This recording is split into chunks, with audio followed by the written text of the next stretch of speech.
Let's talk about PvE on the new PvP server. The New World released the new seasonal servers, and the first one is PvP Always On. One of the main reasons to play this server, at least from what we were told initially, is that the only way to be able to get premium rewards was by playing on this server. Now, of course, I have been able to redeem premium rewards on my other account. I tested it, so I'm not too sure if maybe you just can't earn them on your other account, or maybe they rolled it back. But regardless even of the rewards, there are other reasons to play the seasonal server, even if you don't like PvP, and probably the best one is to test out the absolutely broken and new gear that they are releasing on this server.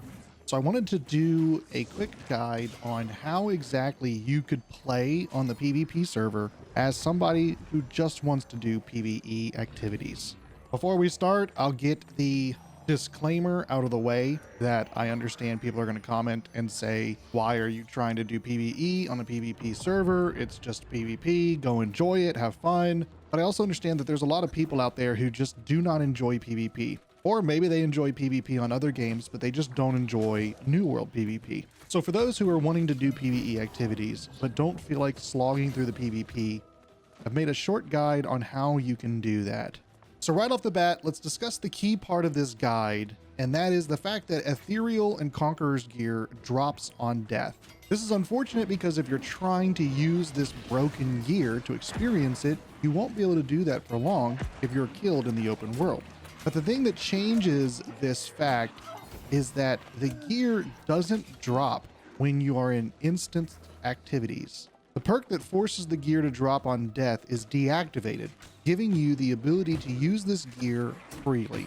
So now that we know your life will be spent hiding in cities, anywhere that gives you sanctuary, or in activities, let's jump into how you will do this and how you will hit max level. The first thing that should be stated is you will have to take this process slowly. You will most likely be using the trading post to buy Ethereal or Conqueror's gear, since grinding out the resources to make these items would require you to farm in the open world, and you could die and lose all your gear. Also, I'm assuming you don't like PvP if you are here.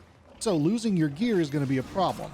Once you hit level 65, you can farm daily expeditions for 7,000 gold, and that should get you 1 or 2 pieces of Conqueror gear a day. They're being sold on the trading post for anywhere from 7 to 3,000 to even 5,000 gold right now. So buy it accordingly. And in addition to that, you still can do elite chest runs to be able to grind out your own gear. I recommend waiting in the faction chat to see if there are any of your factions that are running elite chest runs. Equip only 1 piece of ethereal gear so that you can trigger the act of getting drops from those elite chests. And then that way, if you die, you can just cycle in and get another piece, and you're only out 1 piece of gear. To go over the leveling process, there are many ways you could get to level 65. I would recommend you run the main story quest line up to the point where you get the Azoth staff at a minimum.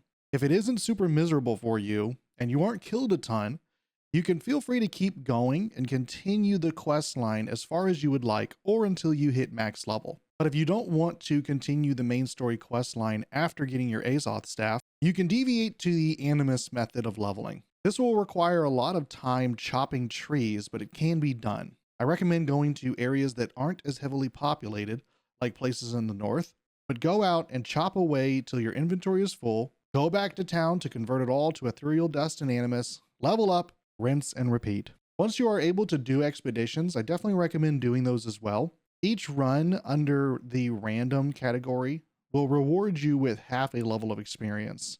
And if you want to unequip a bunch of your gear, you can queue into the Amarine expedition, which usually only takes like 10 to 20 minutes. So you should be able to run at least 3 or 4 of these in an hour, giving you a level and a half easily.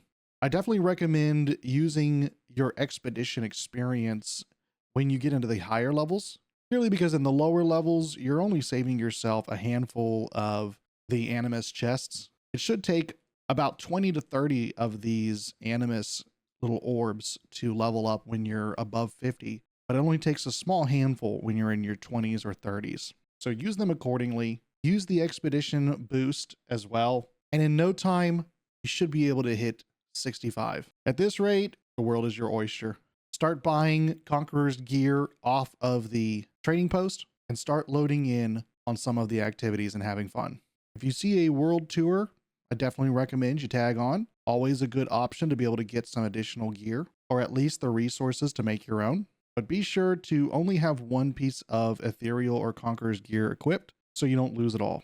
And that's all I have for you today. A really quick guide, just going over the basics of how exactly I would progress on the PvP server if I didn't like PvP and just wanted to do PvE activities. At this point, you should be able to do any of the upper end activities without fear of losing the gear that you worked so hard to get. So go out and enjoy it.